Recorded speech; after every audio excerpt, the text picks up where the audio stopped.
Greetings, everybody. I'm 2 o'clock, so we're going to get started. We'll get out of here on time. I'm John Davenport. I'm the chairman of the Crosby Historical Society. And this Historical Society, along with Crosby ISD, we partnered to finish up a meeting we started on February 10th. So they made a suggestion we'd like to have law enforcement, which was about 3 weeks ago. And today we're going to talk about roads, which is a big topic in Crosby. So I have some housekeeping to do. Restrooms are over here to my right or left, just straight back. We'll see them.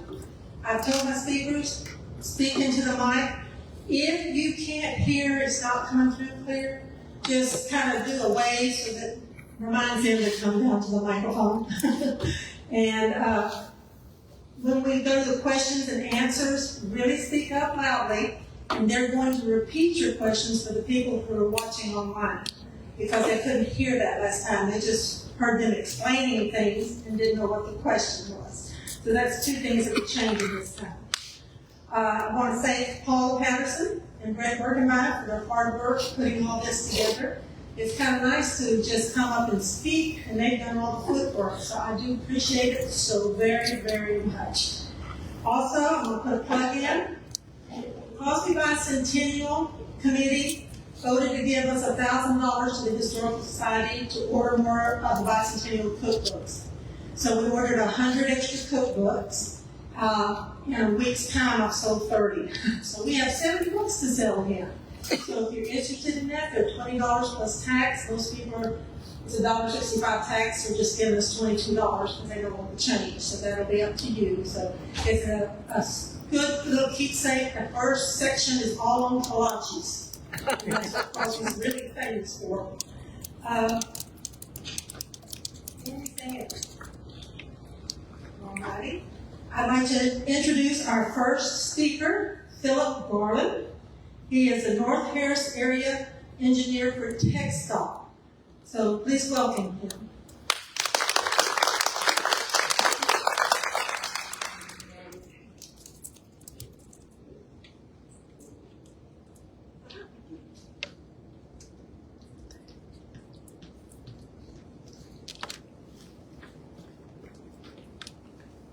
All right, good afternoon, everyone.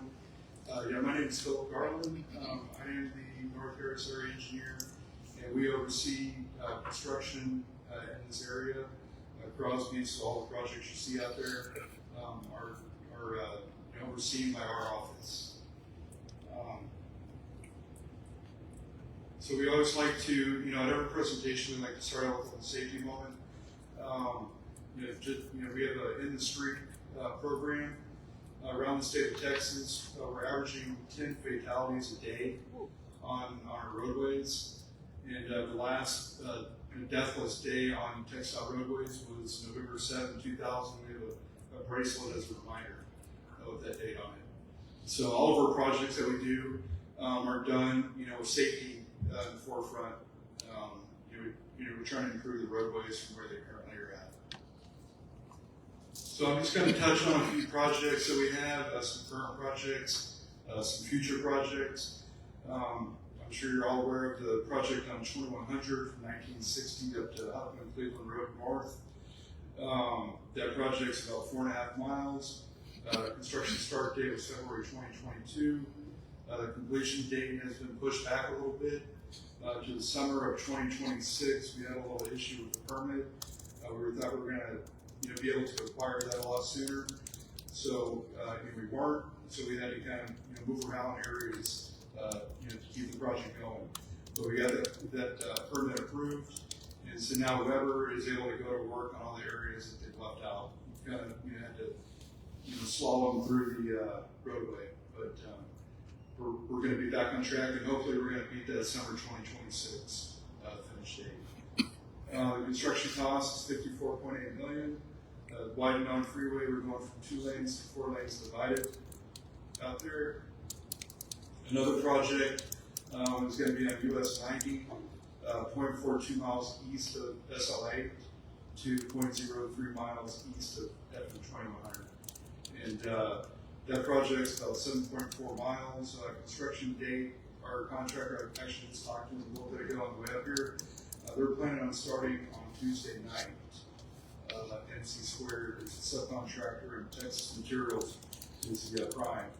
But they're going to start out, NC Squared is going to start out with the full depth repair, saw cutting, the roadway out there on US 90. They're very aggressive. The goal is to beat that finish date by about 3 or 4 months. So they're looking to get in and out. I don't understand what you're doing on that. On US 90? Yes. What is the project? I see the signs. What is it? So we're rehabbing it. So we're, all the potholes out there, we're going to do a full depth repair, 13-inch full depth repair concrete out there, and then we're going to overlay it. So NC Squared is going to get a head start. Once they get finished with the direction, they'll come back together, and Texas Materials will lay down the asphalt behind it, and then be striping. Is there any plans to do it further east? There it is. Krennic and Kenny, where it's really, really bad? Yes, that's what I'm getting to next. Yeah. And actually, the good news is it's the same contractor and the same sub. So from Beltway 8, basically to the Liberty County line, it's going to be the same crews. So that's good. Very good crews, too. The next one is on Business 90U, 0.13 miles west of 526 to 2100. That project's about 9.5 miles long. The construction start date is May 2024. Derwood Green is the contractor over there. Completion date estimated April 2025. And the construction cost is about $9.583 million. So over there, we're going to mill the roadway, and we're going to come back and do asphalt overlay and do pavement work. Okay, so the next project, to answer your question, on US 90 will be where that project ends, a little bit east of 2100 up to the Liberty County line. So yeah, like I say, same contractors, so whenever they get up there, they're going to keep going to the east. So that project's about 7.75 miles long. Construction start date tentatively June 2024, and the completion date is March 2025 or sooner. That project, construction cost $6.7 million. So yeah, rehabilitation of the existing roadway, the same scope of work as the other project. Full depth repair, and then come back with the asphalt overlay to make it a lot smoother surface. Assuming you're going to have one continuous lane open all the time for traffic to flow? Yes. Yeah, so the question was if we're going to have one lane open at all times. So it'll be alternating lane closures. Pretty much all the work is going to be done at night, so not really any during the daytime. And so yeah, I talked to MC Square on the way up here, and I think they're going to work Sunday or through Friday, and then Friday through Monday morning. They'll place some concrete, probably some concrete during the week too. But it'll be all nighttime work, 24/7. US 90 from SLA to the Liberty County line. We've got a safety improvement project coming. Install a cable barrier along US 90. That project is going to start construction August of 2025, so a little bit down the line. I think about 180 working days in that contract. Completion date May 2026 or earlier, and that's about $3.1 million construction cost on that project. And then our PIO officer is Bambi Hall. Her contact information is right there, so if you have any questions or concerns about what's going on on the roadways, you can get a hold of her, and she forwards that information. Myself, my assistant, and then our lead construction inspector at the North Harris area office. So we'll get back to you with your concern and plan of action. So I'll open it up to any questions. Yes, ma'am. So, thank you. So, wondering if you have any information about the amount of traffic, the increase we're seeing, just statistics? And is anything planned for FM 1942? The congestion we have in that area, FM 1942 and US 90. Okay, so the question was, do we have anything planned on FM 1942 to kind of ease the congestion out there? So we are kind of pushing, we are pushing for a divided highway, like we did on 2100, 2 lanes each direction with a raised median in the middle. Any projection on timing for something like that? Not right now. Because we just finished a project out there here a couple years ago. So it could be in the next couple years. But I'm trying to push. I mean, this is by way of feedback. I'm sure you hear it a lot. There's just so much congestion in the evenings. Oh yeah, and there's a lot of development out there too. Sweetgrass is coming. 2-lane roadway. We did lower the speed limit out there. Because we found out that it was too fast. So we got with the traffic engineering group, and they did the speed study, and determined that we need to lower the speed limit out there. And then I think a few questions were about the timing of the signals through FM 2100 and then the surrounding areas too. I did verify with our signal operations engineer that those lights have been retimed. The good news is the consultant that we have on board is going to be here till June. So if there are any other issues, make sure you let us know. We can have that consultant go back out there and review the timing. Do we call this Bambi Hall with that kind of a? Yes. And then she'll move all the folks that need to review it.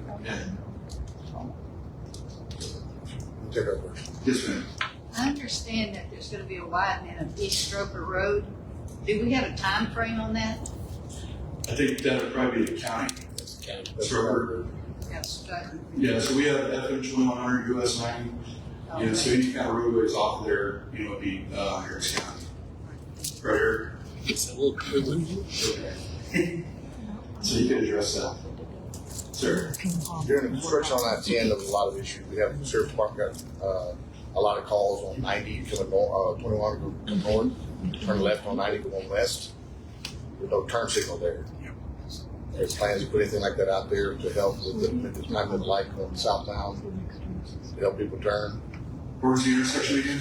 90 at 2100, turning west, coming north, to go west. Okay. All the construction on I-10 is pushing a lot of traffic north. Congested that area real bad. People were calling our department left to right, want to know what we're going to do about the traffic control. There's no light there, so people are having to wait till the time of the light going southbound to turn. Okay. Yeah, I need to look into that. First I've heard. Could you repeat that question for the audience? Yeah, so it's a question about US 90 and 2100 about turning. There's no signal. Turning westbound, going northbound and turning westbound 90. Okay. It's just right before you get to the light. It's a left turn. But There's a light north of the intersection, but there's no light right there at 90 and 2100 to turn on to 90. You turn on the business 90? No, 90, just US 90. Okay. There's a light there to turn on business 90. There's not a light to turn on to US 90. Are you talking about the really sharp turn? Yes. Yeah, the one that gets you on the on-ramp on one. Yes. There's nothing. Yeah. If I might just add to that, when they're scheduled repairs or whatever on I-10, the point is that there's other things could be done rather than sending that traffic through town. Just want to raise that as well. If it's an accident, something unknown, that's a different thing. But the situation a few weeks ago was scheduled repair, and we had the chaos you described, coming northbound from I-10. Okay. And it creates a real safety. Yeah, about US 90, 2100 right there. Yeah. I can get back to you there. Sir? Who do I need to contact for issues with the new FM 2100 project that has been completed? The new one? With the 1960? Up to 1960. Okay, so the one south of 1960? Yeah, but basically Crosby to up. Okay, well, that'd be me. Okay, I'll just get with you after. Yeah, I'm over it all. So, yeah, that was SER that had that contract, and we had Triple B, you know, it was from South Island. What was the question? Oh, the question was about south of 1960. Who does he contact for that? Yeah, section? we get some, I'm the fire chief and we're seeing a lot of accidents in certain areas. And then there's another area too where there's not a turning lane going into North Diamond Head and people are making a turning lane. And there's I've already been sideswiped almost twice. Luckily I'm a defensive driver, not the best, but there's poor design right there. It's either needed to be a turning lane there or marked not a turning lane, because what's happening is people are making it a turn. So you're talking about Avenue 2100 North Diamond? Going southbound into North Diamond Head. Yeah. The new subdivision? Well, no, going into the existing Newport subdivision Okay. on west, going westbound on North Diamond Head. I've seen so many close calls, and I've already talked to the local contract folks, and I'm not getting anywhere that did the project. So I'm just trying to get somewhere.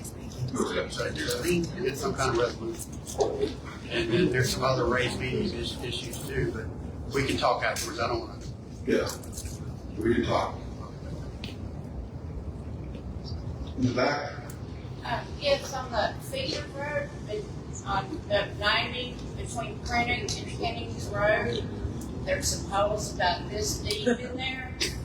Is there anything coming up on that? And so the question was on US 90 between Prentick and Kennings. Yes, sir. There's some potholes over there. Yes, sir. So on the frontage road, Yeah, on the east side. so not on the main lanes, right? Right. Along my lane, Peter brought up. Oh, you talking about from Prentick? Yeah, that's part of it. That's another thing. Yeah. You need the two-way sign there, because I've almost got hit once a couple times. Okay. Yeah, I can, you know, pass that along for our maintenance section. Here's what I'm running into. I've already been working on that. I went to TXDOT, they say it's precinct 3, and then I go to precinct 3, and they say it's TXDOT. So, and I've got confirmation from somebody I know that knows somebody in TXDOT high up, and he said, there's no way it's happening. Yeah, I know, it's frustrating when you get passed back and forth between City of Houston, TXDOT, Harris County, TXDOT, you know. Yeah, you know, like Eric said, you know, if it's on the frontage road, TXDOT maintains it. It's pretty fair to say that's across the board, correct? Across the board. Yeah. Yeah. So anything off the frontage road would be Harris County, City of Houston, you know, not TXDOT. Is that considered a frontage road? Yeah, that's the I front. mean, you got another road in between Highway 90 in there. Well, the TXDOT, the final contact that I had, he said, yeah, that's our responsibility. That was a engineered frontage road with the US 90 project way back. Yeah. So if it runs parallel to US 90, it's going to be us. So I just need to know who to talk to about that, because, You can talk to me. okay, great. Yeah. Sorry, but I got a lot on the list. That's why we're here. Yes, ma'am. In the back? Talking about the feeder road, the frontage road of 90, Kennings comes out, and there's no sign there anymore that says it's a two-way road.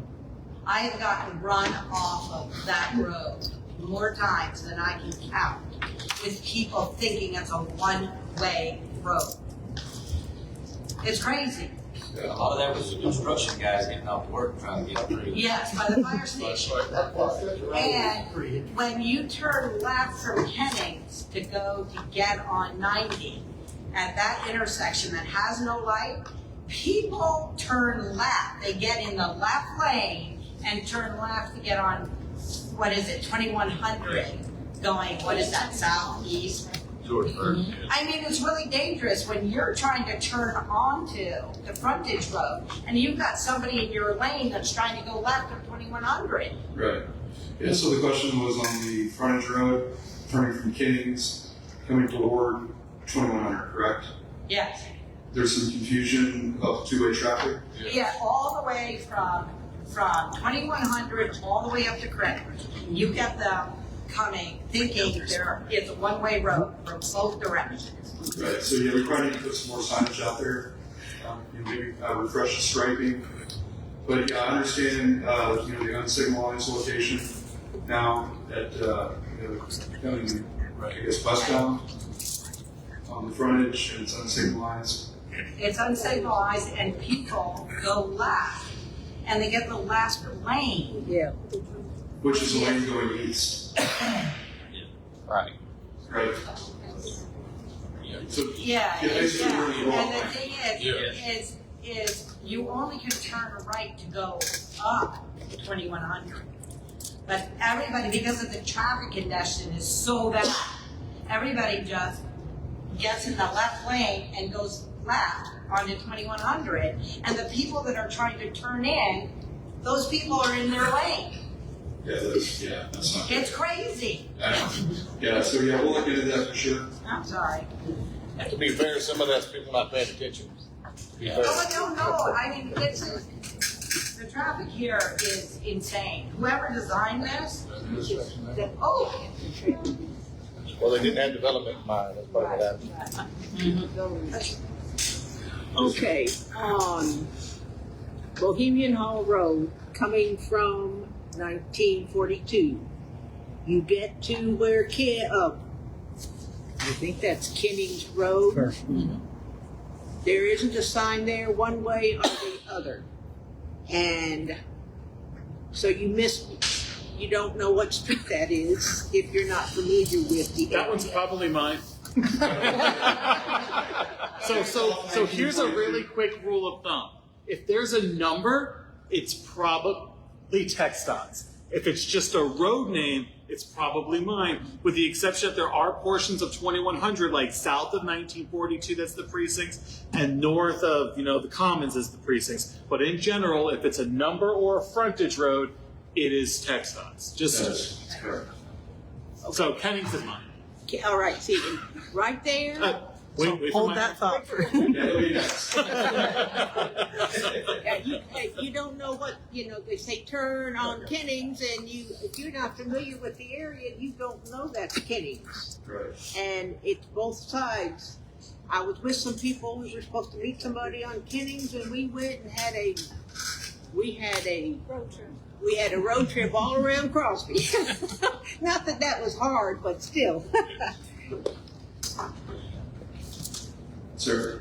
On US 90, west of the Beltway to Maxey Road, deviate to the feeder, is there ever going to connect 90 and segregate from the feeder? Okay, so the question is where we have to get off the main lanes, get onto the frontage, and then get back on. So we do have the project coming up here in the next year or two. What is the question? But yeah, so we have a project coming up to finish the maintenance of the bridge. So that is coming up. You got to be tired of fishing trucks out there. Yeah. I know, I'm frustrated too. So to be clear, that project would take 90 further to I-10, so whether you have to get down and back up, is that what you're talking about? We're going to finish the main lanes. Main lane of So you don't have to get off and get back on. Okay. It's not going to be a toll road, is it?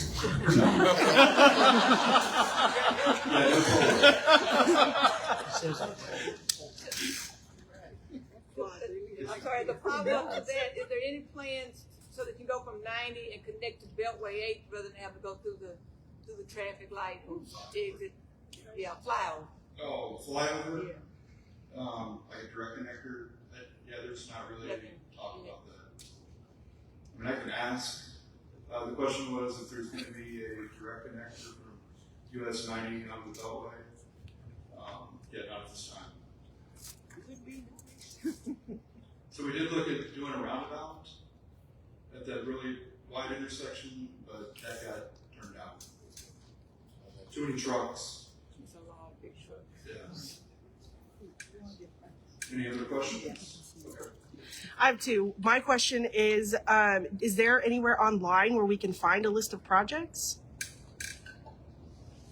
Yeah, I believe the TXDOT tracker. TXDOT tracker. Okay. Yeah. So you just type in TXDOT tracker. Okay. And you can tell you information on any project. Okay, perfect. And then an online viewer question is, what about at 90 and 2100 making the right lane a left turning lane to enter the freeway? making the right turn lane. What about at 90 and 2100, making the right lane a left turning lane to enter the freeway? That's northbound. Northbound? Yeah, northbound 2100. I think that's what we was talking about earlier, right there, getting on the freeway, Mhm. going westbound. There's no light there. Yeah, I need to look. I'll follow up with her Yeah. and get with you. Okay. It helps if I can look at Google Earth at the same. Right. You know, I'm having a tough time picturing that. Just a follow up on that. I don't know if you guys could put some cameras there so you could see what we're experiencing daily. Like you just try to describe how chaotic it is in that At intersection. 90 and 2100? Yes, sir. So part of Everything she was talking about, the Kennings, you know, Right. getting on all of that. And at 1942 is just a. So yeah, I didn't mention, but part of one of those projects on US 9, right there, 90 and 2100, there is some signal work going on down below. We're going to eliminate the loops that are in the ground for the detection, and they're putting up video cameras. Yeah. So I can talk to the engineer record and see if they looked at that unsignalized approach. Right there, coming west. What determines where a driveway comes out for a business? Like the one at 1942, all of that grass roots there, they come straight out. I was almost hit this morning, Ty. Is it a new driveway? No, it's been there a while. They made a driveway. They come straight out and they avoid. I got a guy this morning, several violations, because he almost caused me to crash inside of him. It comes right out in the intersection. It doesn't have don't go out on 1942, but it don't come out going at all. Right out in the curve, right in the turn lane. So yeah, so the question was about driveways. On 1942? 1942, I'm going to on. So our office, we have a permit section. We've taken over, like all the area offices have taken over permits in their area. So commercial driveways, your residential, we got low use, we have all kinds of different permits. So all the new driveways have to come through our office for review. They have to go to traffic and they have to go to hydraulics for review. Sometimes we get my field guys are driving around and they see some activity going on in the driveway, they stop and they actually don't have a permit. So that's why they do what they do, drive around, making sure that no one's installing an illegal driveway that's unpermitted. So everything's got to be on record and approved by us.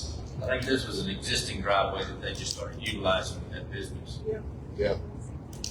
It wasn't meant for a business, it was meant for something else. It's like a landscape company, they're crazy. The landscape company, they're coming out there. Big Yellowstone trailers. is a really. Years ago, it was a hayfield, you had a tractor go in there once a month, but now it's a business, it's daily traffic in and out. And I had probably 10 people stop while I'm on my traffic stop this morning telling me that they've almost been killed there as well. So. Yeah, if you could show me. Right, that traffic light. Yeah, I get my field guys on that. They're pretty aggressive. So, yeah, they do a good job. Yeah. She had the follow up. So she's saying the 90 west feeder at the 2100 light, making both lanes be able to turn left. 90 west at the 2100. 90 west feeder at 2100 light, make both lanes able to turn left instead of just the one lane. That was her question. Right. South of 90. Right. Yes. She said by 7-Eleven. That's north and south. Okay. Like 7-Eleven. Yeah, really probably is. I don't do north and south. You live in that area a lot. With triple B. Yeah, so anytime we change a lane assignment, it's got to be reviewed by traffic. The area office, we can't make that call. They have to review it, and it's got to go through a traffic group up at district on I-10 Washington. Okay. Yeah, but if you can send that question, you can send it to me. Okay. Call our PIO. Sure. And she'll loop in all the folks that need to be on. Okay. Thank you. Thank you, Philip. Good. I think we had one more. Yes, sir. There's a sign on 2100, and I believe it's in the state right away, according to the county. It's one of those big developer signs that's sunk in the ground with 4x4s. And I've sent it into TXDOT, and it's still there. Like, I just go rip it out on the way home. It's in between the road and the traffic control device with the light chair. And there's a bunch of them all over these developers. I think quite a few of them run TXDOT's right away. So have they got permits from y'all to put those? And then the second question is when 2100 gets closed, whether it's the baseball Pee Wee League or the school district doing a parade, We don't do is there a permit process to TXDOT that needs to be followed? Because in the past, they just willy-nilly close off 2100 at will, and they have a couple of constables out there. And I missed a flight once because of it about 10, 12 years ago, and I'm still kind of mad about that. But I'm pretty sure there's supposed to be some kind of permit deal, signage, and all kinds of stuff before 2100 gets closed. Yeah, there is. So the question, followed all the time in the past. So, okay. So the question was about developer signs within the TXDOT right away. It's 10, 12 feet high. They obstruct the view of oncoming traffic. And they're totally within our right of way? It's between the traffic control device and the road in front of the sidewalk. I guess it's yours. The county said it ain't theirs. Yeah. So yeah, I mean, our maintenance section will remove signs like that. You know, if you could just let us know, I mean, they can't be ready. Is there a better email address? Because I just send it in to TXDOT and get a generic reply and kind of like, I don't know. Yeah, send it to this information. Right there? Up here. Yeah, you can send that and then she'll send it to us. Okay. Yeah. And so, yeah, our guys are good about removing signs that are within the right of way that are illegally up there. That's not good. And then as far as the permitting for like special events, closing down 2100, yeah, there is a process. It has to go through our traffic engineering group. They have a group that reviews parades and special events. It's got to go through them. So yeah, again, send all your questions to Bambi. And if that doesn't, I don't think that's really been happening in the past. Well, I just want to say the district doesn't do those types of parades anymore. Just want to say that's not us. I think it was a whole Not us. parade, if I'm not mistaken. And then you got caught on the backup? Yeah, I got caught trying to get out once. Had no idea. But I know there's other groups not to rain on their parade, but they can find somewhere else. So we can get you in contact with the right folks. Or, the special event. Do you need a new parade route? Any other questions? Two? Are we going to discuss new roads going in around Crosby? That's probably more me than her. Yes. Yeah, like a loop around Crosby.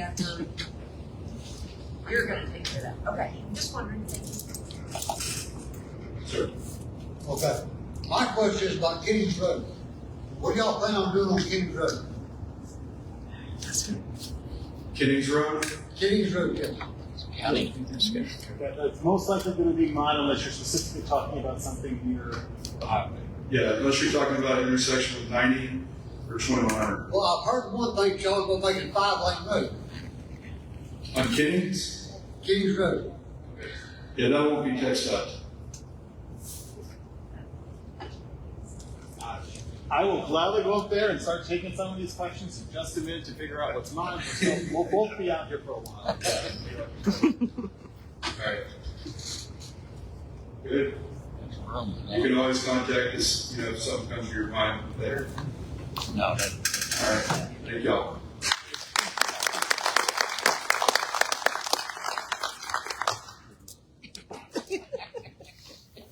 I'm so glad you came with your questions. They were excellent questions. And one about parades. We just got through the Crosby Bicentennial Parade, and we had to jump a lot of hoops. We had a lot of paperwork that we had to fill out. And then the constable's office took over and directed everything. So I do know there are permits, because we had to get one. Next up, we have Eric Heben. He's Senior Project Manager with Harris County Precinct 3 Commissioner's Office. Did Mr. Ramsey make it? He's not here. He's not coming. Okay. I want to make sure I recognize him. So if you will give a round of applause for Eric and let him get his presentation over and he will give you a place.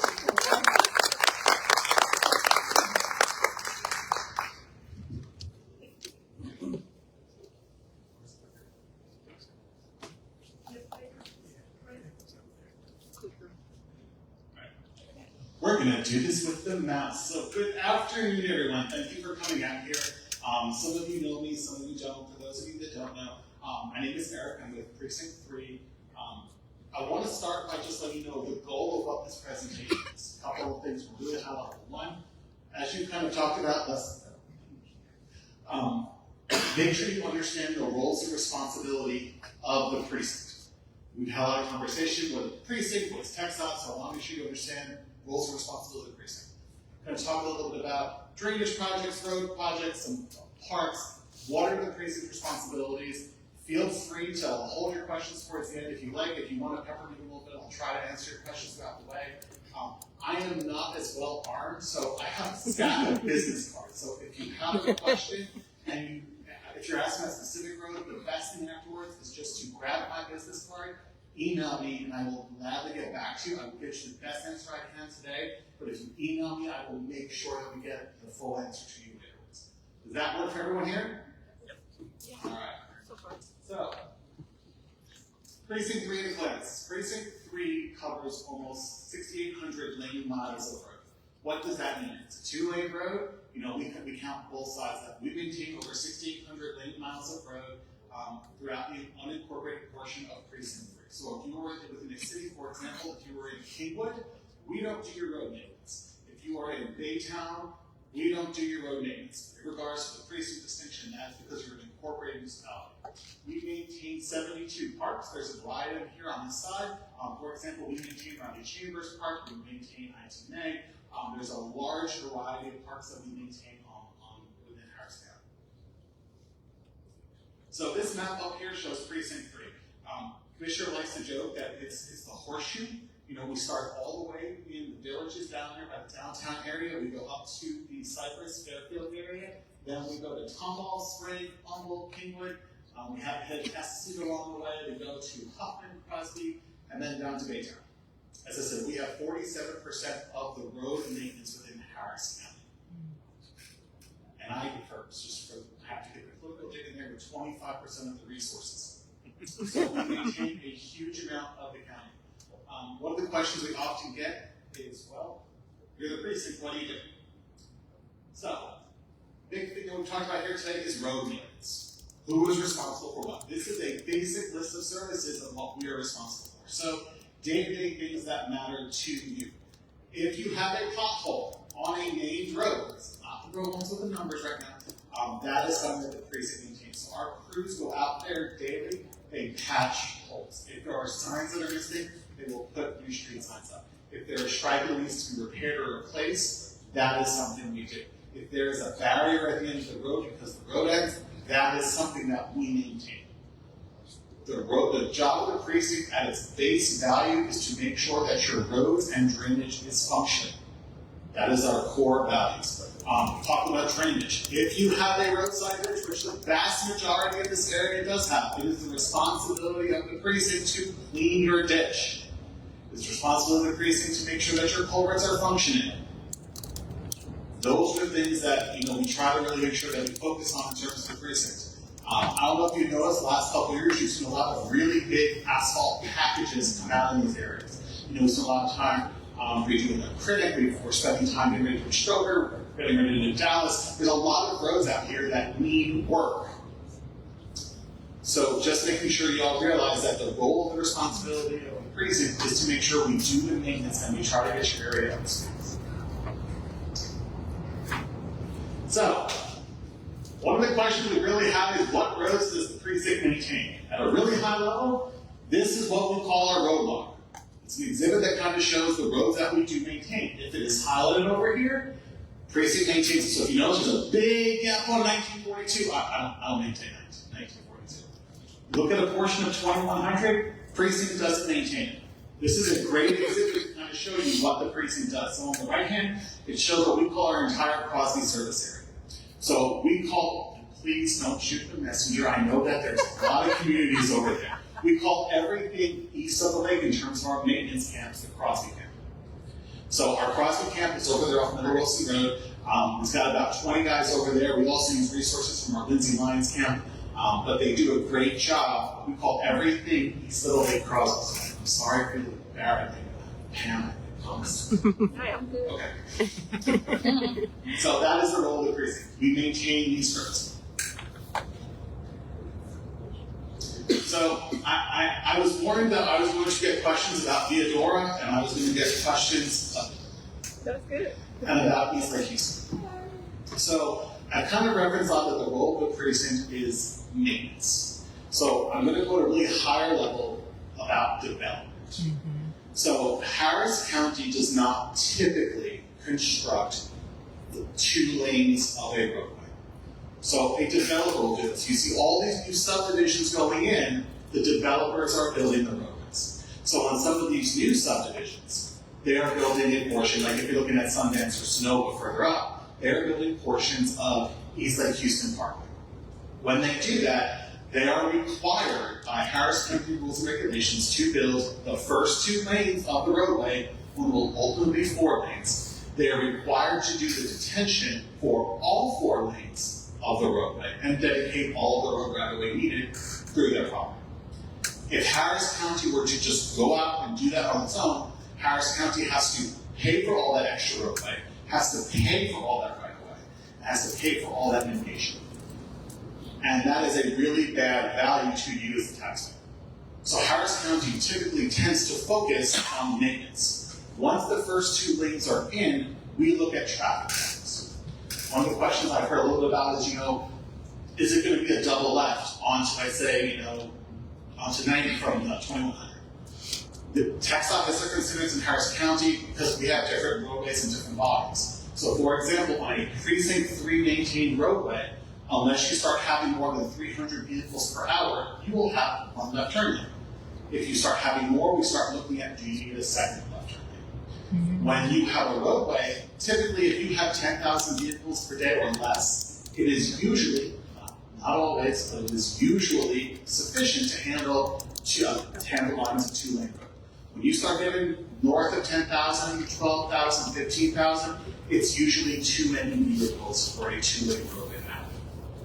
So one of the things, like this, you can kind of see it on these one of those images like Foley.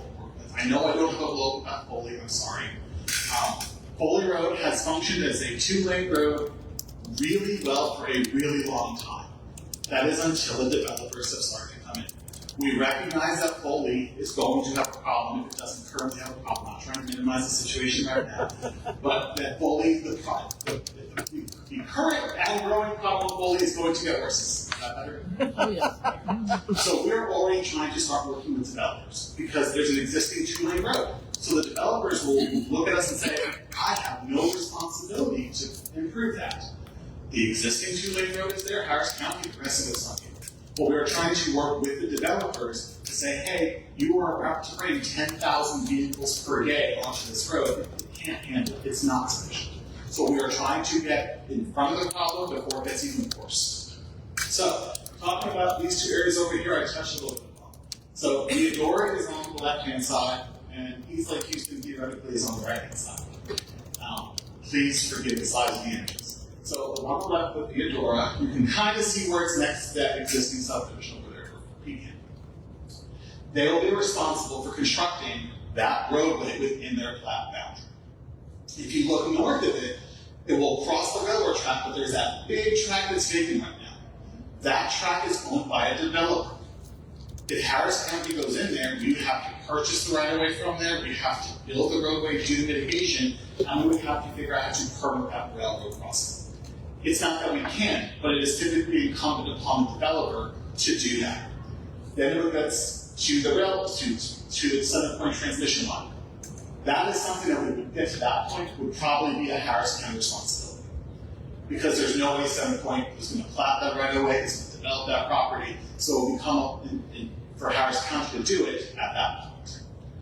You look over there to the right, and that little image compared to everything else you see, the theoretical alignment for East Lake Houston Parkway. Can everyone kind of see where it's supposed to go? Almost an entire track is owned by, Northern Newport is owned by one company. So it is the responsibility of that developer to build those first 2 lanes. Now, if there are some missing gaps between there and heading south, that is something the precinct may say, hey, we're missing a 1/4 mile section. Hey, we're missing 1,000 feet leading through a property. We're going to build that to better the community. But we need to be cautious in how we do that to make sure that we're fair to everyone. Does that kind of make sense? All right, I haven't gotten any speakers. Talked a little bit about how the precinct was responsible for drainage. Back in 2018, the voters of Harris County were really gracious enough towards the politicians to elect to do a bond. And you've got the flood control. So on the right-hand side, all the way to the right, you have an image that shows some of the recovery and resiliency projects. They are under construction now. For example, there's one off Runenberg, there's one off for Barry Station, there's 2. Those are projects that were done and are being constructed to help reduce flooding in subdivisions. The goal of the Recovery and Resiliency Program is to reduce flooding in subdivisions. It is not going to fix flooding in channels. It's not going to fix it if you have another Harvey, if we have another Milton. It is to fix what we'll call more routine storms. It's supposed to help fix what we call a 2-year storm, a 10-year storm, a 50-year storm. But those 1 in 100-year storms, it tends to still overload. 2 more images, one to the left and one to the right. Those are flood control studies that are ongoing right now to do additional improvements. So through the CDBG MIT program, I don't know if you've heard, JLO is giving Harris County $1 billion. That is part of the matching funds through that 2018 bond program, and they will be constructing part of these improvements that ultimately need to happen. So they will be improving the mass drainage system right there. So the subdivision programs will do some of the stuff within the subdivisions, and flood controls will come back and improve the overall level of service. These projects are almost being dovetailed together. Parks. Precinct 3 maintains public parks. If you have a park inside a subdivision, that is not something that we typically maintain. If the FA over here has a park, it's not something that Precinct 3 maintains. We maintain the larger Precinct 3 parks. I gave you as an example Riley Chambers. You can see that there's a large variety of parks on the east side of the lake. We also have a lot of community centers out here. Those are things that Commissioner Lee takes pride in. Those are things that you as the residents out here use daily. So if you have questions on the maintenance, questions on projects, we're working hard to try to do improvements out there. We have construction of reconstruction of the parking lot over there at Riley Chambers now to improve the safety, and we're looking forward to other improvements out here. So one of the questions I got is we have a lot of people coming out here. What are we going to do next? So one of the first things that we did when we redistricted was we updated a parks master plan for all the precincts. So it is on our website if you want to see all the details. These are 2 little snippets from there to kind of give you an example of some of the things in there. But we do anticipate doing large-scale projects out here to add parks and add trails. So one of the things that we truly believe, and forgive me if I'm wrong, I love Vision Zero, I love the concept of Vision Zero, but roadways are bad places for bikes. The best place for bikes is on an off-network trail. The best place for a bike is on a sidewalk that is separated.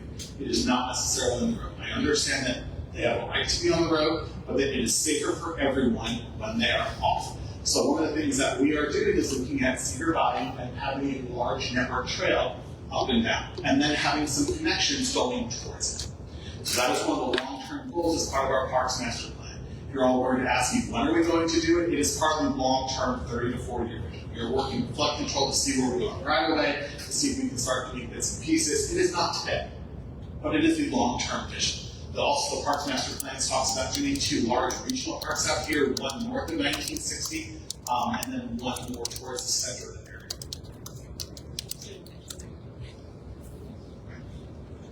This is my generic contact me slide. I'm going to leave this up here, so every time someone says, how do you get a hold of the precinct, the answer is going to be, look at that slide right here. Our Road and Bridge Department gets over 1,000 work order requests a month. They will gladly They'll go out there, look at your issues. So, for example, I heard a lot of people say, I forget which constituent over here talked about the sign, that was in potential to text on the road. They thought it was precinct 3 went out there, we reviewed it, it wasn't part of the right way. Try to get it over to the appropriate group that does do it. So if it's not something that we maintain, we'll try to get it over to the appropriate maintenance group. That being said, I'm going to remind you that I have cards over there to email me. There's an email address up here. No, which email address off there is our website up there where you can fill electronic service requests. And so I'm now going to open this up to questions. Okay. What is the senior bus program? So we have a fleet of buses, it's about 15 buses that we have, where they will work on having a group of people helping them with trips. So you can call them over there and see if you can help arrange your trips. They normally come through our community centers, so you can work with them to try to do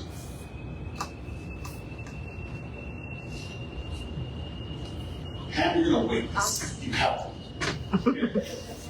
Currently, there's bridge replacements happening in Newport right now. And I understand the TXDOT they're building and responsible for all the bridge work, right? So yes, the question was about North Diamond Head and bridge replacement on North Diamond Head or South Diamond Head? South Diamond. So TXDOT is responsible for the bridge replacement work on South Diamond Head. The precinct has some financial accountability towards it, but as part of TXDOT bridge maintenance program, TXDOT is taking the lead on that. You know the long-term project there, they're going to have a controlled light there at Golf Club and the new bridge configuration.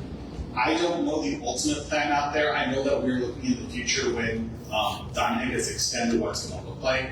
I don't know about that specific configuration. I'm just trying to figure out what it's going to be traffic-wise. There's so many cars coming in and out every day. And with that new road configuration, if you don't have a controlled light there, I don't know how that's going to fare. But it's something that we routinely will do traffic counts along roadways. I know that we are looking at prospective roads to do traffic counts, and North Diamond and South Diamond are both roads that we're looking to do traffic counts for the upcoming year. Do you know of any future project for trying to get another main artery out of the Newport subdivision that can get people out in the event of an emergency like that? We have, for instance, we have a train derailment, and we need to get people out of the subdivision. When there's wind that direction that's flowing into the subdivision, is Golf Club going to be a 4-lane road to get people to North Diamond Head, or is South Diamond Head going to be a true 4-lane boulevard from the back all the way? Do you have any information on that? So right now, the question was about, is there going to be another potential artery to get traffic out of the Newport area? We are looking at potential artery options to do that, especially much more into Lake Golf. And can it be extended to get better traffic circulation? It goes back to the comment I made a little bit earlier about developer responsibilities, some of those vacant parcels. We don't currently, but we recognize with all the growth out here that we are looking at it. And honestly, great presence here from you as the EST today. If you have suggestions on those, like I said, I know I've heard a lot of correspondence recently about Foley. Come to us, let us know, and we can certainly evaluate that and work forward. Well, I know when we voiced our opinion about finishing up South Diamond Boulevard, where our fire station is going into the subdivision, that helped out tremendously with traffic flow. And it's kind of, it stops the bridge, and it needs to continue on to get the traffic flow moving safer. So the precinct has already started a study to continue South Diamond. Okay, what was the question? They had a question about, he was referencing how when we did work over there for South Diamond Head, it helped improve circulation. So I was referencing that fact that there is an ongoing study to continue South Diamond Head. I'm going to hit the project and try to work my way this way. Trying to understand the responsibilities. Are you all responsible for widening of named roads? Yes. So, for example, we've talked a lot about Cranford or Sugar.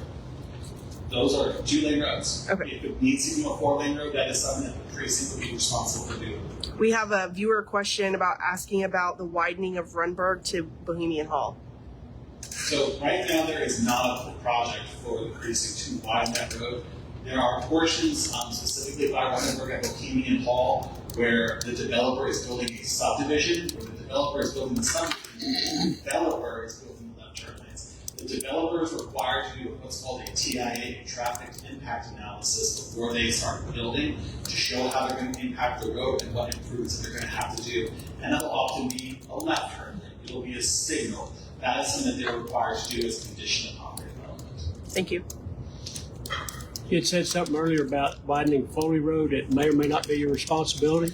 I said it's not our, it's going to be our responsibility, but we're trying to work with the developers over there to help them share the love. So there's no detailed engineering at this point? There is not. There is not. We're looking at that as a candidate project right now and trying to figure out, working with the developers to get this out.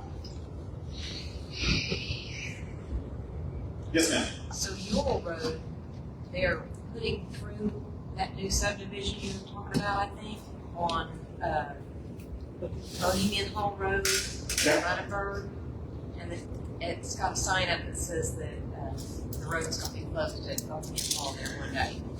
Is that going to go all the way to 90? Do you know? I don't know some of the particulars about some of the new subdivisions coming up, but if you throw me an email, we can find some of the particulars about how they're connecting and what their plot looks like. If I have an interconnection area, we'll have that. I can answer that.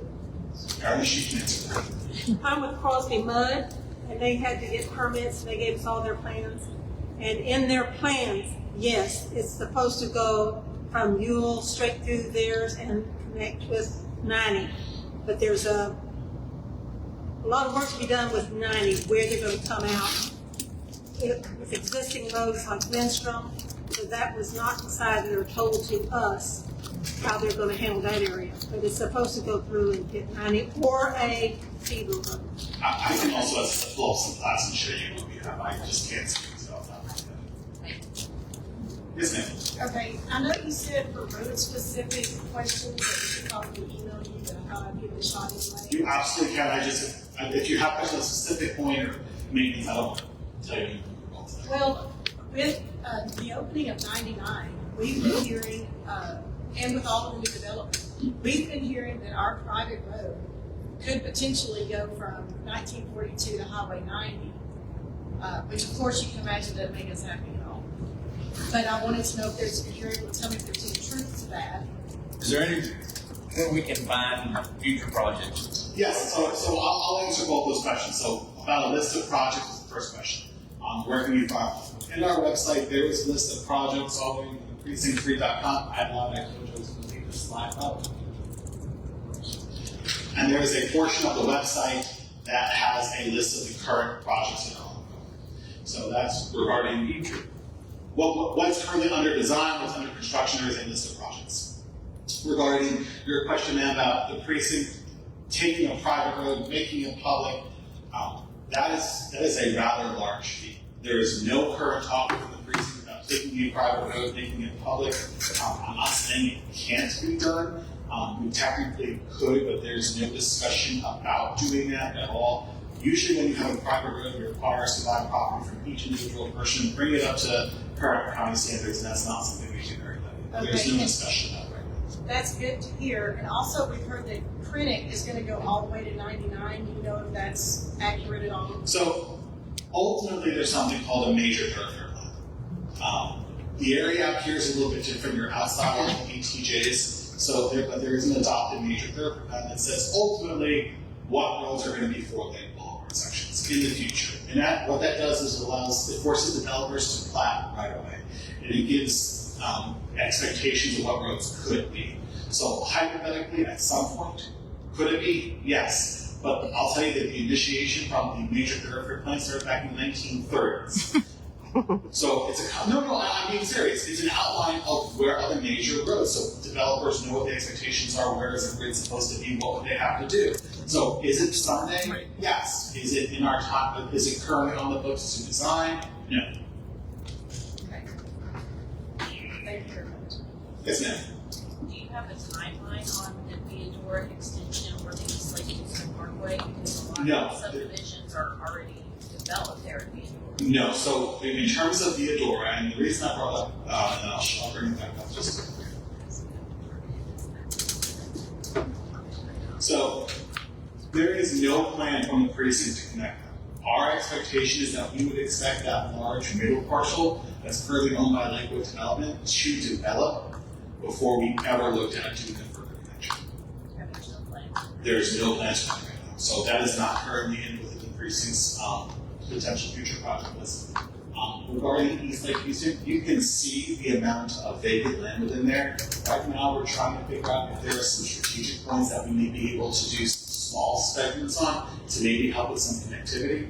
So if you look, it's a little hard to see in that northern portion. There's a small segment that goes outside the plat boundary that would connect East Lake Houston together. It's maybe about 500 feet. We might do that to help with some connectivity issues, but in general, our expectation is developers are going to build those first 2 lanes. Eric, I'm going to keep going that way. I'm going to come back. I just wanted to, just off that, what do you guys have as mechanism-wise to push a developer to do that? Do you have a mechanism for that? So the question was what mechanisms or maybe the word leverage really wants to be used there over developers. And the answer is we do that through the traffic impact analysis. So, and that's the mechanism. We're trying to work with the engineering department, who's the one that oversees the traffic impact analysis, to make sure that they're not just looking at intersection to intersection, or the specific intersection, which is what they're typically doing, and look at the holistic roadway. I'm going to keep going that way, and then I promise I'll come back. Yeah, my question was in specifically as it applies to Fulton Road, and I see that you do have some additional sections in Sundance Road that look, as to me, they're on your map. What they're on my map is that they've been platted. Those shows areas that have been platted by developers. It does not mean they exist. Correct. So really my question is, and you talk about, the developer obligations, and we've been out here for a long time, and taxes that go up and up and up. And I guess you guys continue to plat these and give final approval to these sections to out-of-state developers that are going to fly back to Arizona with bags of cash. And we got to sit here and deal with this. We can't pay contributions. And my concern with Foley is that, from what I've seen, there's 5 sections that have been given final approval, and this looks like more.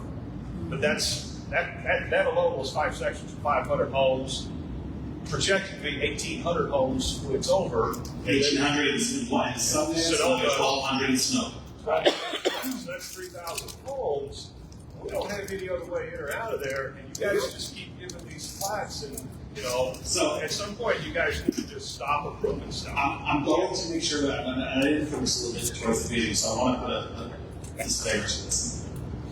The precinct is a maintenance organization. The Harris County Engineering Department reviews plats. The precinct does not review plats. I know you're with the precinct, but no one else is here from. No, and I understand it, and that's why I mentioned that we as the precinct are trying to go outside the bounds of what we typically do. Work with the developers to figure out a plan for Foley now. Not wait to see how bad it gets when there's 1,000 new homes. Not wait till there's 2,000 new homes. So if we can start a plan now, that's the right approach. Because I'll be honest, when the precinct starts a project, it's typically an 18-month to 2-year timeline before we have a project that's been ready. And by that point, that project is going to be more needed out there. So we're trying to get in front of this now before it gets worse. That's going to be traffic engineering at the county level. We are encouraging them very vigorously. We've done what we can in our neighborhood as well. I mean, we put up what fight we can do. And I understand that. It's the same thing like with Indian stores just for north here. They've had issues with developers with their Indian stores. Well, I talked to the developer, the guy that puts in the roads, and I've told him, I said, there's a way to do that from Silver Moon, and it's just a short way. And I told him, I said, just give us a cul-de-sac to tie into, because ESD has no way in or out if something happens. Even the school district can't even get your school buses in or out if we have an accident on Foley Road. And that's one of the things we're working on, is figuring out how to get additional circulation out there, especially involving Dallas and everything else in terms of that major thoroughfare. It would just seem to me the simple thing is that the county tells the developers, the rich back down, and say, look, No more, we're not plating anything. There are legal requirements of what we can and can't do, and that's the obligations. They don't. I did notice that if you take the developer's word and you take their TIA and you don't do your own, that you're going to get a different answer, because I kind of saw that at the planning commission with Lennar. It's kind of an honor system deal for these guys, and they just roll stuff through there, and unless it gets a second look.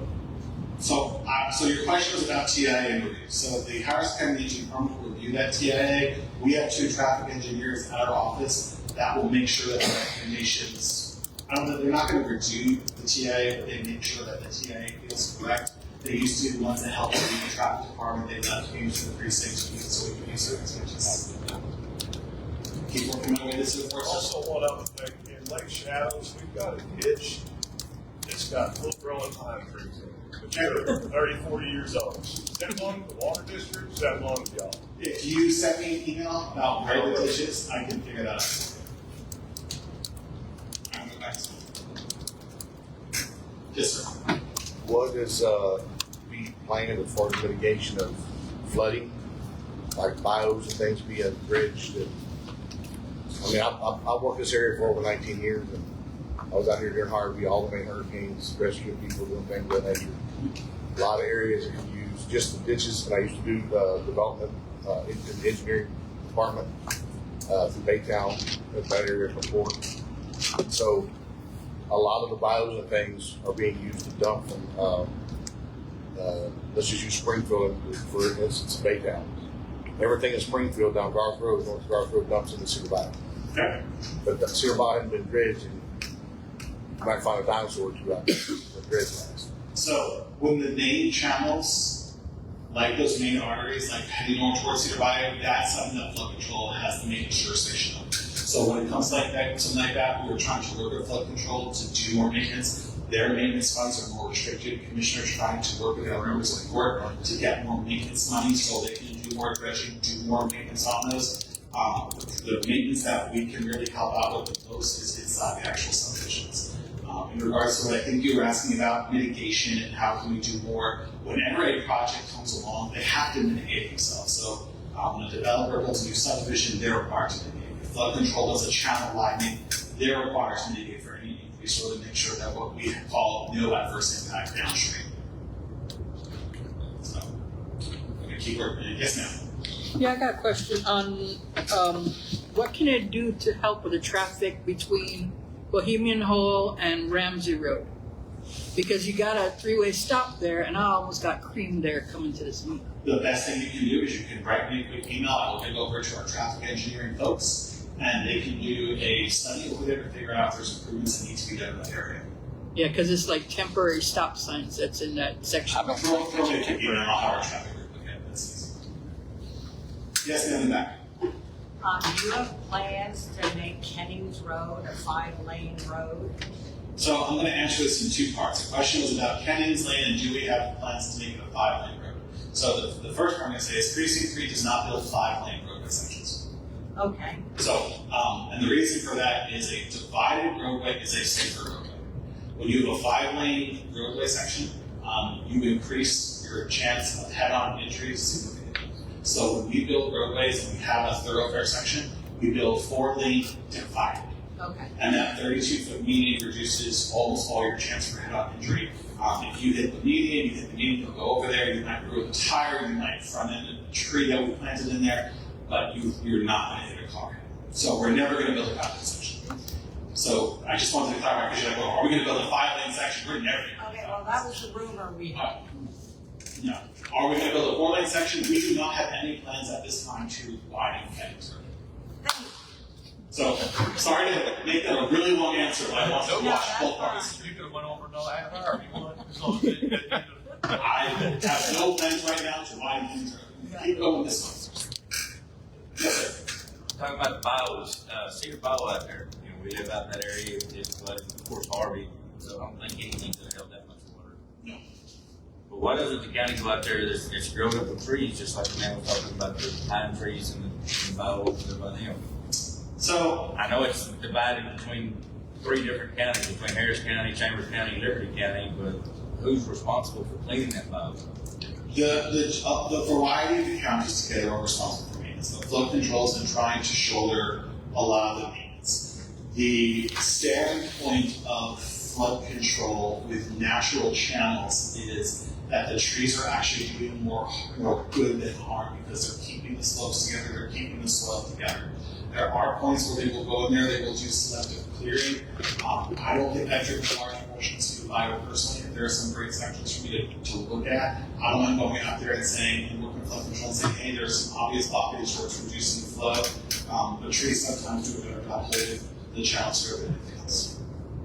And with natural channels and how soils out here, channel banks ebb and flow, the more we can do to help stabilize the channel, the better it is. Ultimately, when Cedar Bayou, if one becomes what we call a man-made channel, they take the slopes, they grade it back and forward one, they put the back slope interceptors.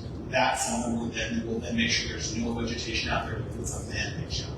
But right now, as a natural channel, they try to do minimal maintenance on it to make sure it stays together. I know it's not a great answer, I'm trying to true answer. We keep working this way. Anyone else? All right, I will be here. I have cards over there. If you have questions, I can also try to pull up my laptop and answer. Thank you all very much.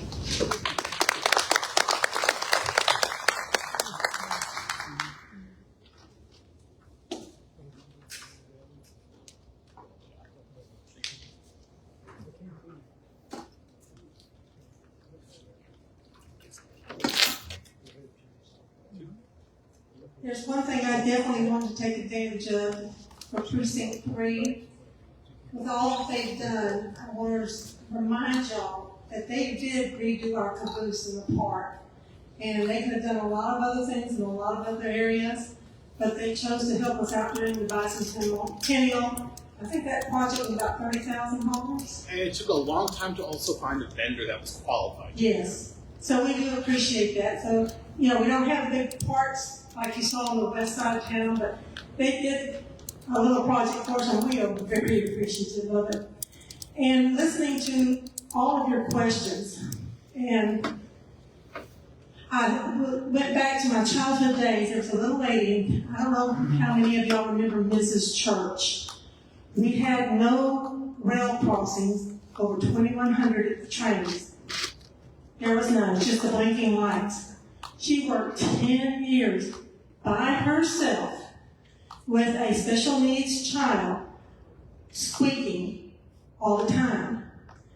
Honestly, as Crosby residents, it's up to us to squeak in the right areas. He's giving you places to write to, email addresses. We need to do that. It is our responsibility to squeak often, keep our name out in front, because I promise you the other areas in their precincts are squeaking. So we've really started our first squeak sessions right here. So do your part and do the writing and keep it before them so that they know we're out here and we need help. You're probably going to close this out, aren't you? Don't forget you can come and get cards, business cards, meet with and questions with Philip in the back, and cookbooks if you want any of those. But now we'll turn it over to Paul Patterson, Superintendent of Schools.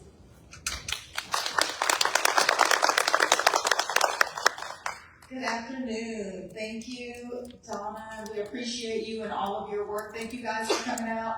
I have a very short presentation, and it's based on what the group at the last growth series said. They just wanted updates. So we're just going to share with you a few updates of the district.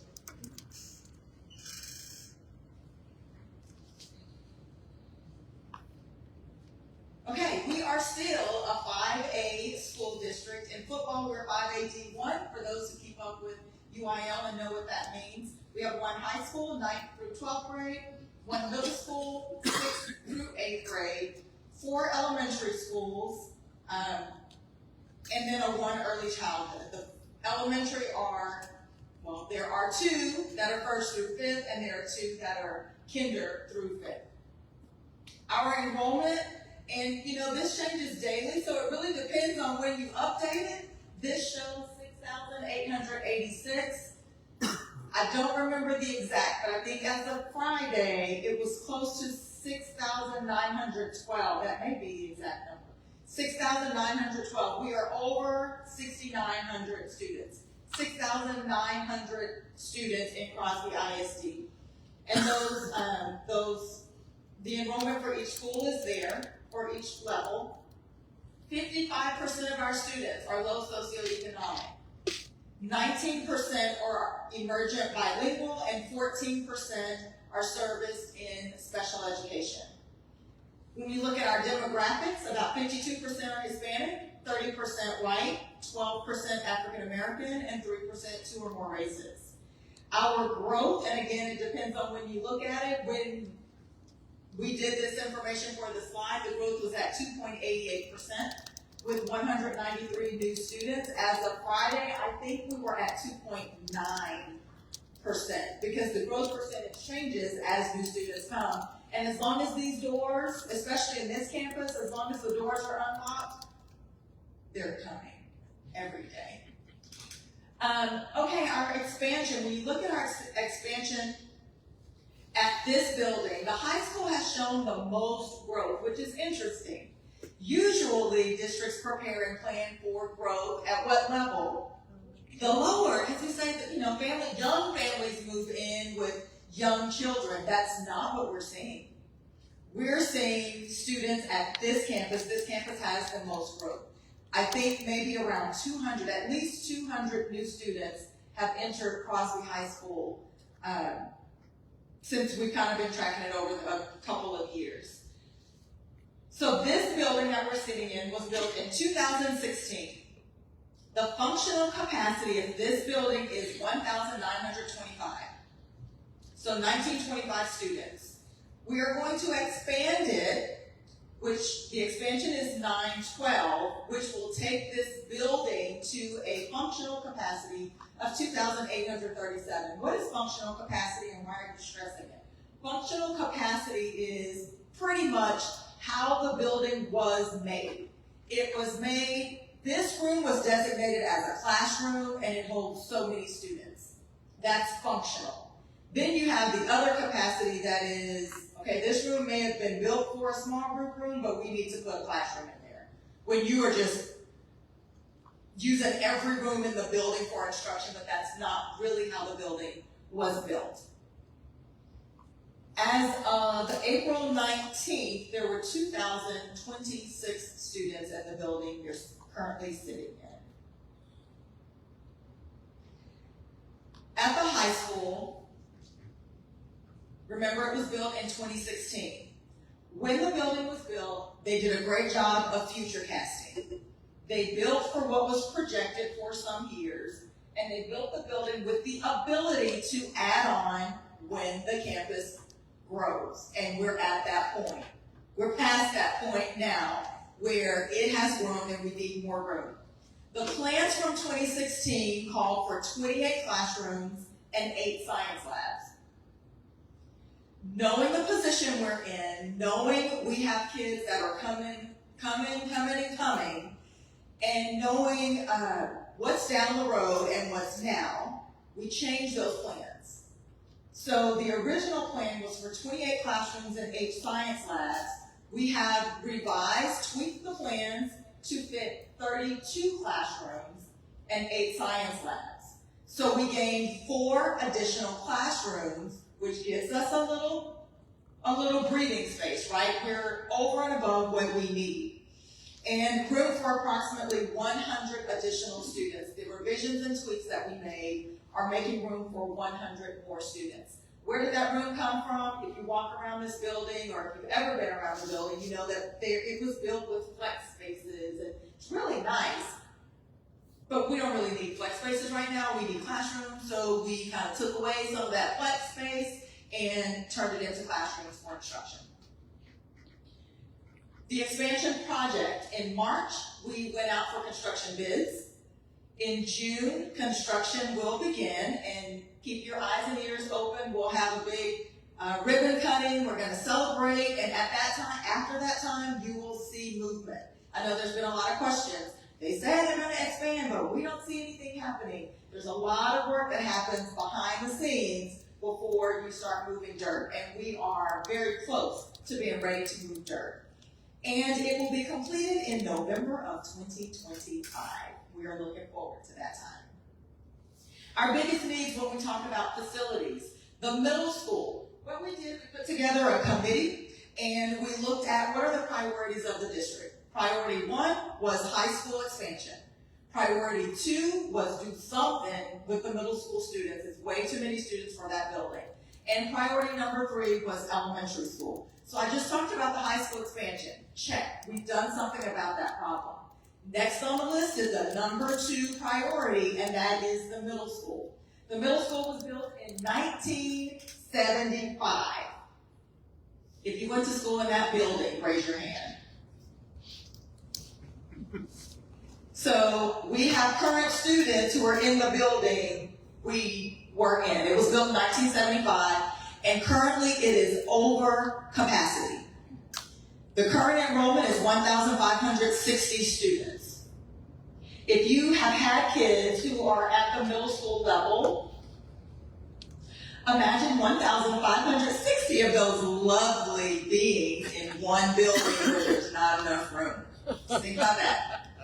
The functional capacity in that building is 1,525 students. So we're over capacity now. But remember, that was our number 2 on the priority list, which means we've taken care of number 1. Number 2 now is our priority. We've got to relieve space at the middle school for all those kids. And then we have our elementary schools. They're all listed with their current enrollment, which overall, we're looking at all of our buildings. The functional capacity at each building is about 750. Our total district enrollment for all of those grade levels is 6,886. Our functional capacity is 7,200. So you'll see why that's number 3 on our priority list. We're not over capacity for elementary schools. Now, there are certain buildings that are over capacity. So what does that mean? That means some buildings will have to divert, and we've already started that. Some of the new developments should have gone to Campus A, and we have to say there's no room at Campus A so new development, you've got to go to Campus B where there is room. And we'll have to continue to do that until we have the funds to build another elementary school. So in the district right now, currently, we have enough room for our elementary students with a little bit of room for growth, but maybe not where you live and where the current zones are, if that makes sense. So that's under the middle school priority. Let's talk a little bit about transportation. 4,600 of our 6,900 students utilize our transportation system. So that's 66%. We cover 96 square miles. We have 44 routes, 2,500 miles on average per day. And then here are just some interesting tidbits about Crosby ISD and our students. Last year, more than half of our graduates earned an associate's degree or industry certification. That's preparing kids for the next level of life. We completed our portrait of a graduate where business owners, community members, parents, students, staff members in the district got together and the question was, what do we want our student to have when they walk across the stage? What do we want to send them off into the world? What are those characteristics? And it's to be an effective communicator, to be kind, to be emotionally intelligent, goal-oriented, and service-minded. And so we have put focus on making sure we are building that in our students. Reading, writing, arithmetic is very important. That's part of what we do. But we want to do more than that. We want to infiltrate this world with wonderful human beings, with characteristics that will help them be successful in life. So we have some celebrations going on and different incentive programs from kindergarten all the way up to high school. And then we also worked this year we worked on a leadership definition. For Crosby ISD, what do we want our leaders to possess? There are a couple of things that this will go into. Number one, this is for existing current leaders. Do you have these characteristics? And also for future leaders, it's really nice to be able to know what we're looking for in a future leader so that you know what you need to work toward if you would like to be a leader in the district. We also have set up monthly meetings with crime reduction. We call it the Crime Reduction Task Force, and many agencies show up and come to the table. A few people I was talking to before we began today, and it was, we don't have a municipality, right? We don't have a mayor, we don't have a police chief, we don't have those things. And so sometimes that's what makes it difficult to get things done. We've talked about how I call this organization, they say it's that one, and we call that one, and they say it's this one.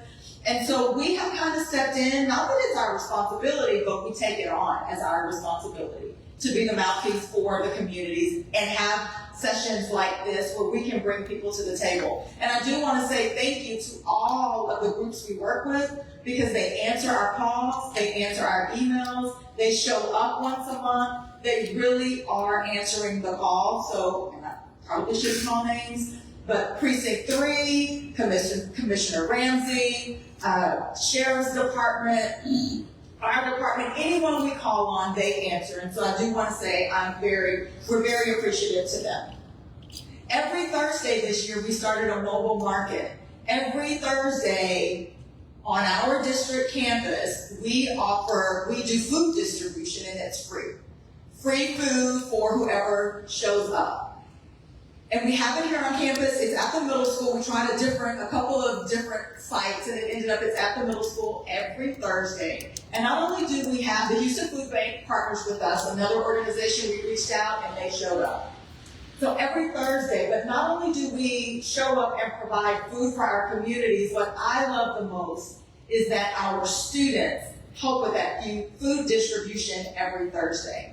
So our kids are having the opportunity to serve our communities, and that's been really good. We've done that for all of the school year. Okay, that concludes my presentation. Are there any questions for me?